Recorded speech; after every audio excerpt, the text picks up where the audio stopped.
Yeah, good morning, Rachel. Well, it's always a significant event when the president arrives here in our home state, as he has done several times this year. But this visit is for political reasons, of course, as the election nears.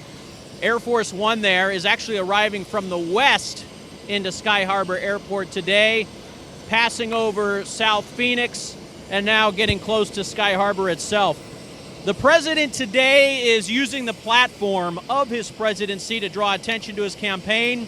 He has been crisscrossing the country the last few days in Air Force One, bringing media attention and, of course, the live reports like this one.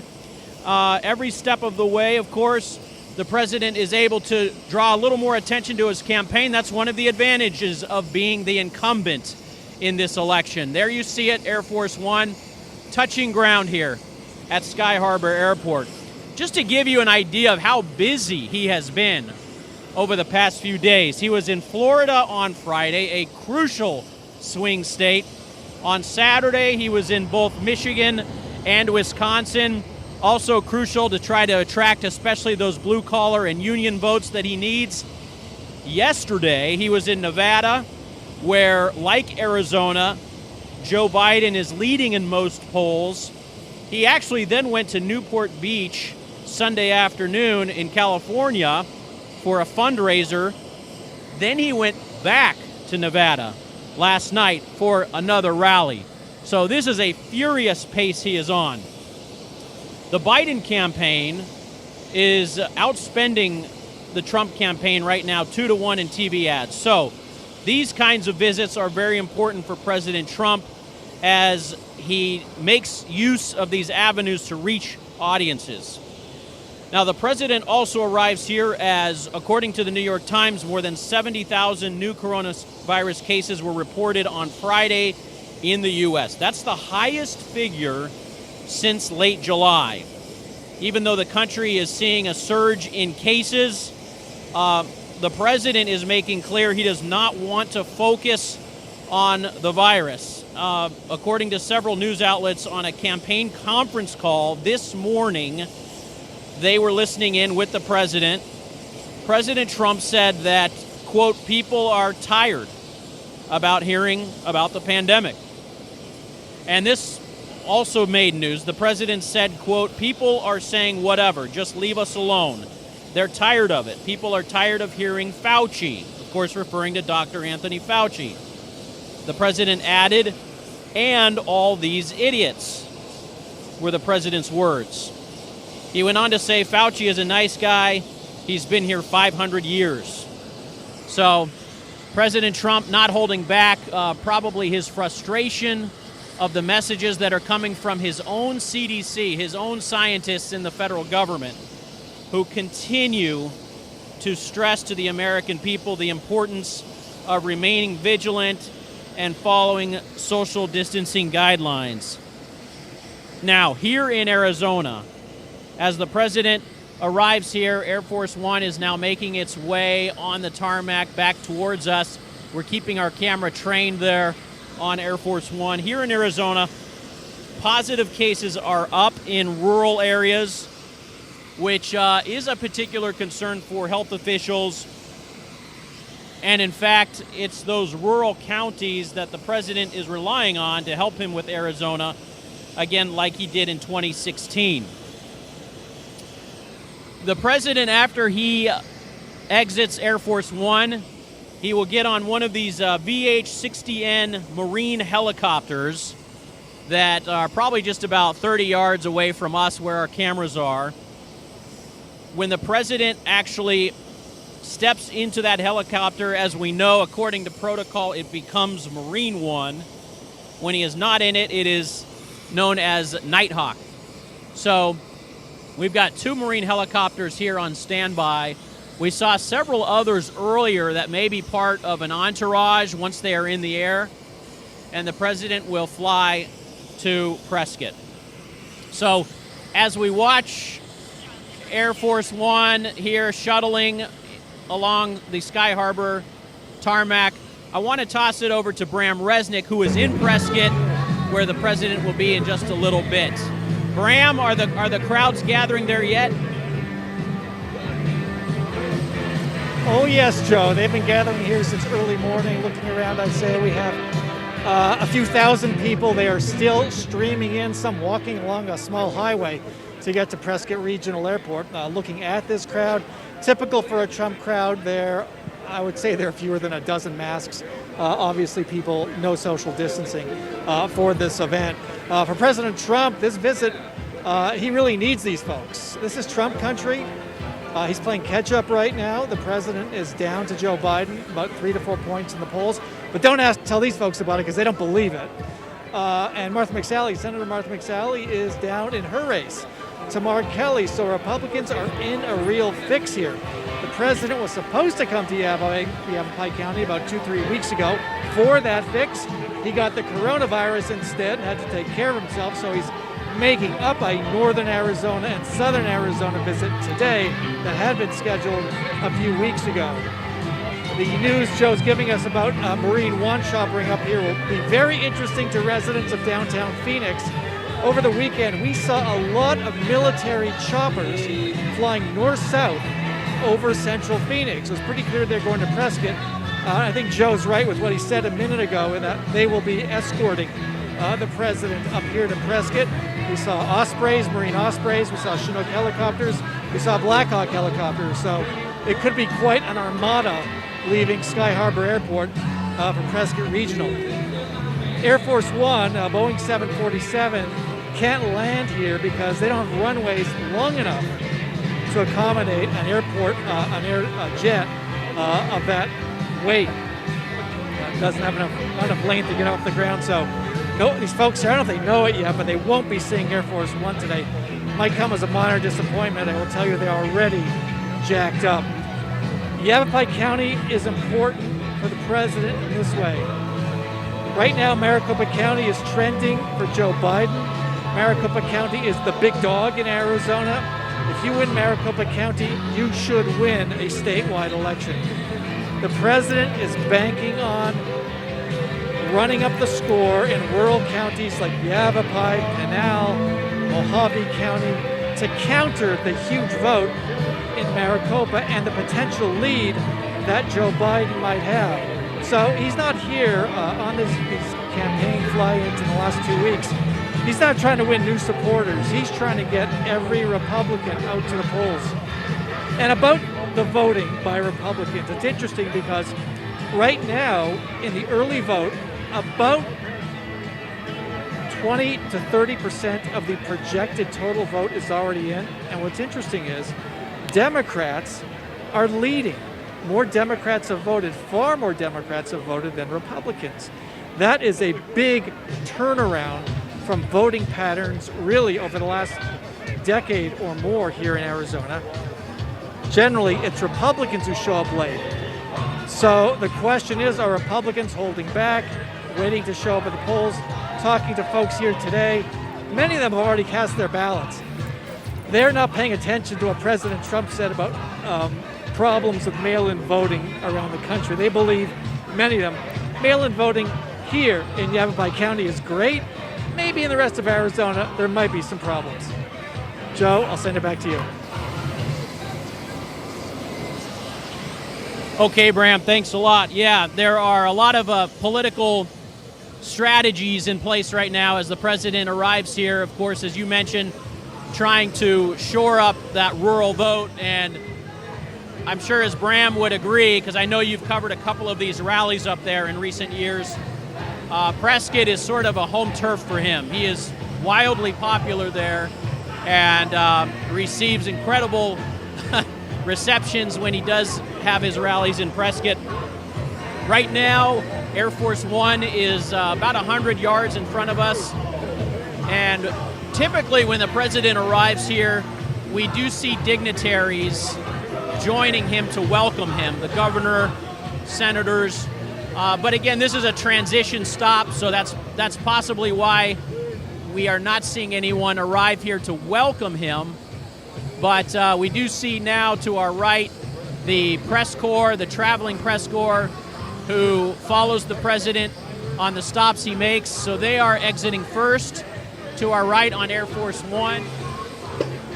And then we will be seeing to the left the president and whatever guests may be with him exiting as well.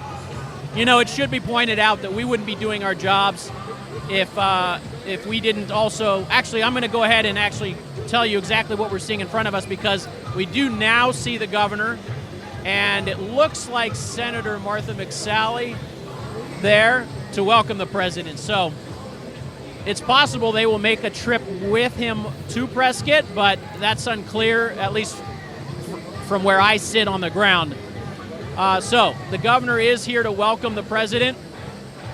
And Bram, you know, this is a tricky situation, I think, for Martha McSally, right? She has decided to hitch her wagon onto the president politically, but as we get closer to the election, it appears that may become more and more risky, according to the polls at least.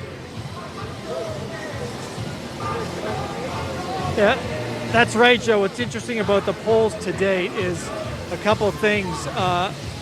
Mark Kelly, the Senate challenger, Democratic Senate challenger to Martha McSally, and Joe Biden, the Democratic nominee for president, have both led in the Arizona polls really wire to wire. If you look at polling averages over the last 6 months, they've remained fairly steady. Biden leading 3 to 4 points, Kelly leading about 4 to 5, or maybe even more points. So McSally has been doing worse than Trump in the polls here in Arizona. It's kind of it's a puzzle. Is it because she's not close enough to Donald Trump for Republican voters, because she is clearly bleeding Republican voters to Mark Kelly, or is she too close to Trump? It is a real riddle right now, one both the president and Martha McSally are trying to solve. You know, on the flip side, the Democratic campaign, you have not seen any rallies like this. The Biden campaign was in town last week, stuck very close to all the safety guidelines regarding the coronavirus, had a event with 20 people socially distanced. They are just doing this virtually. They're doing it in small groups. There is a big change. You might say the Democratic Party is bringing out the cleanup hitter.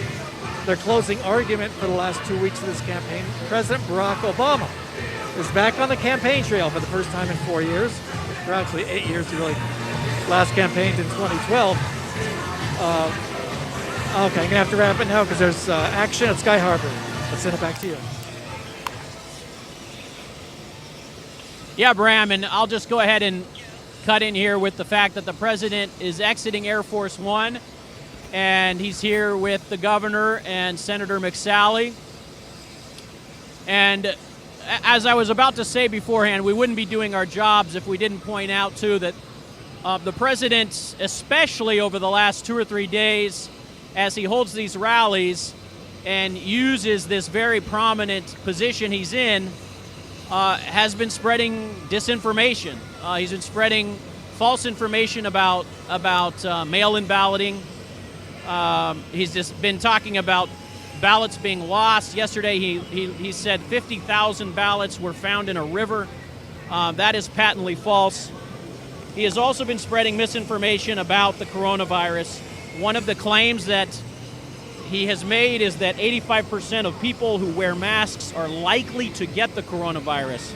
That is simply false as well. The research across the board suggests that masks do prevent the spread of the coronavirus and don't make it more likely someone would get it. That's clear according to the research. And so, you know, it's important for us to be aware as the president speaks to crowds here in Arizona that he has made several false statements. Bram, as President Trump is now approaching the team of reporters here to talk to them, are you aware if the governor or Senator McSally are expected to assist him, to be with him up in Prescott, and if any others are expected to speak with him? I have not, Joe. I have not confirmed that the governor and Senator McSally will be with the president. They have been very close to him. Governor Ducey is the co-chairman Governor Doug Ducey is the co-chairman of President Trump's campaign here in Arizona. He has been with him every step of the way. He has given the White House and the president and the vice president credit for helping Arizona manage its coronavirus response. Martha McSally also been close to the president. She did stumble, you'll remember, at the only Senate debate a few weeks ago when she was asked whether she was proud to be a supporter of President Trump. It took about 4 tries at that question by the moderator, and I'm not sure Martha McSally ever answered it. So she's in a real fix here. It's been clear that Arizona voters, when they look at a senator, they expect somebody who is independent. And so far, at least, Martha McSally has not measured up to that standard. I would expect her to be here today. She, again, right now, on both sides, this is a get out the vote effort in these last few days. You want every D and every R to get out and vote. That has been the Republican strategy going back a year or more. They've had people in the field here door knocking on Republican voters to get out to vote. They believe that they left 200,000 votes on the table back in 2018. In other words, 200,000 Republican voters who should have turned out didn't turn out in 2018. And that's the reason Martha McSally lost her Senate race to Kyrsten Sinema. Some debate about that. This year, we really don't know. What we can say pretty confidently is we're going to have record turnout. What we're seeing so far is unbelievable. The passion is so high among voters right now. And we will have record turnout. The question is, as I said earlier, is it going to be front-loaded or back-loaded? You know, are we going to see a lot of Democrats before Election Day and a lot of Republicans showing up on Election Day? It's unprecedented. It's going to skew the election night results when you see them, so keep that in mind. But that's the kind of election, weird election, we're looking at on so many levels like nothing we've ever seen before. Joe, I'll send it back to you. Okay, Bram. And I should say, the last time the president arrived here at Sky Harbor, it was about 105 degrees out. It was brutal. And this time around, a much milder morning now as we head into the afternoon, greeting the president. So I would imagine it's probably a lot easier for him to be out there right now on the asphalt than it was the last time. And he's taking his time as he talks to the media and answers their questions, flanked by Governor Ducey and Senator McSally. As we've mentioned, the coronavirus looms over this historic election, and something that Governor Ducey has not done in recent days is hold one of these coronavirus briefings to discuss where the state is at and where we are heading. And as we toss back to Bram, I do want to ask you, do you think there is a political component to that? Do we expect the governor to hold one of these briefings again soon?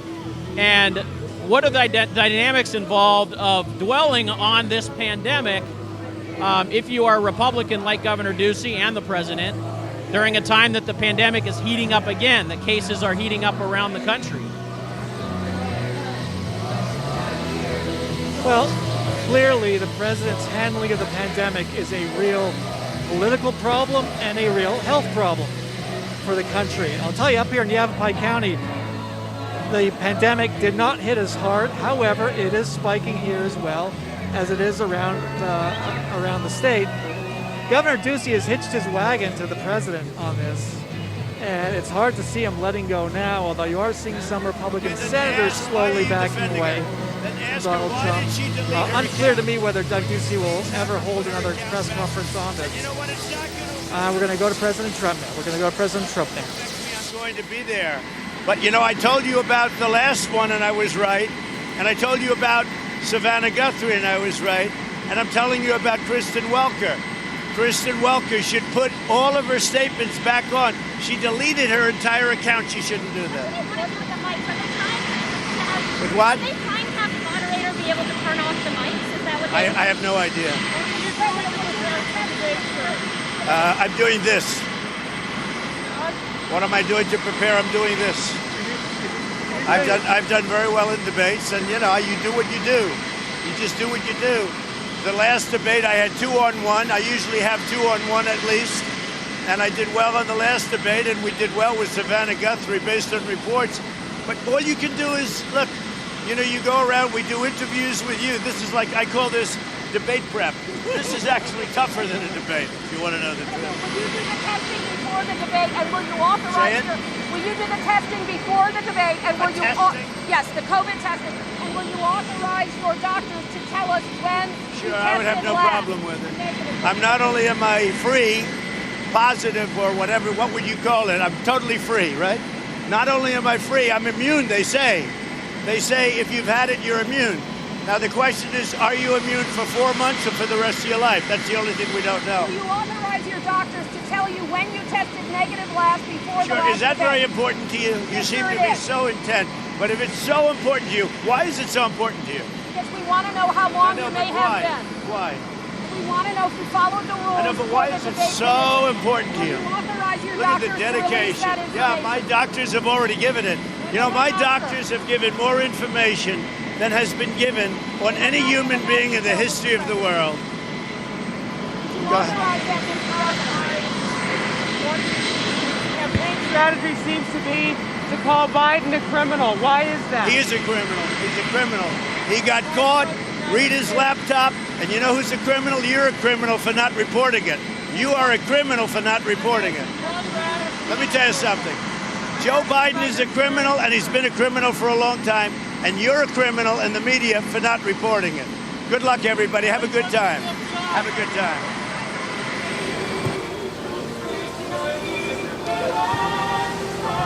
Okay, you just heard the president there sparring with reporters, talking about a couple of different issues on the debate.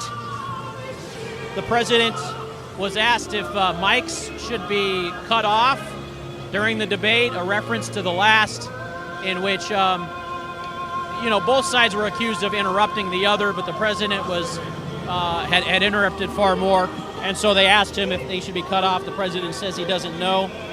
They also asked him about having the coronavirus, and President Trump said, not only am I free of it, I'm immune, as they say. The question is if I'm immune for months or if for life. We don't know for sure. And so the president was also asked about a story that ran in the New York Post related to a laptop that was found that was allegedly connected to Hunter Biden, the vice president's son. There you see President Trump now getting on the helicopter. It is now considered Marine One as they prepare to leave. Bram, I don't know if you're able to hear that question and answer session. Is there anything you took from it? Yeah, Joe, I was able to hear that. You know, a normal president might get off the plane and say, you know what, folks, we did a great job with the economy. We're trying to bring the country back with the coronavirus, and it's going to get better. That is what a normal president would say. And Republicans would agree with that. Republican office holders want to hear that. Instead, the president attacks reporters as criminals, Joe Biden as criminals without any evidence. He deflects any information about the coronavirus. Why is it important to know about the president's health? Because he is the president of the United States of America, the most powerful country on earth. People should know that. And I think what you got at that impromptu news conference is a taste of what we're going to hear today here in Prescott, and later this afternoon down in Tucson. It'll be attack, attack, attack. And candidly, as a reporter, it makes our job very difficult when a president or any candidate just throws stuff out there. It's hard, it makes it impossible to put on air because it is unverified, in many cases unverifiable. I expect we'll hear a lot more about Joe Biden and this New York Post report, which so far has not been verified by any other news organization. Rudy Giuliani, one of the sources of it, is being investigated. There are a lot of problems with that report, and it is right for news organizations to treat it gingerly, especially in the last 2 weeks of this campaign. So, crowd here, sitting tight. A few people have dropped. It's kind of hot out in the sun here, but There's a gentle 4 more years chant right now. I think when President Trump shows up, they will be fired up. Send it back to you guys. They will be fired up, and okay, Bram, thanks a lot.